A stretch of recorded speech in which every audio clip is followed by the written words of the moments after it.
Okay guys, welcome back to the channel. So, this is another project we are working on today.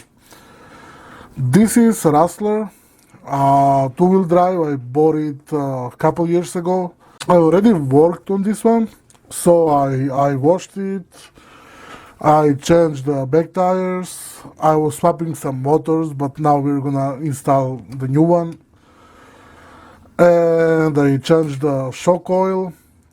So, what we're gonna do today, we're gonna install XL5 brush TSC and Titan 12 turn motor, and we might change tires.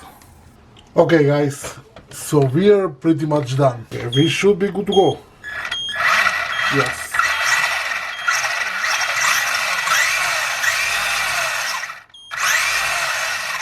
This is plenty of speed. We are gonna need a shorter battery, and let's go for a test drive. But before that, let me show you how it looks with the body on.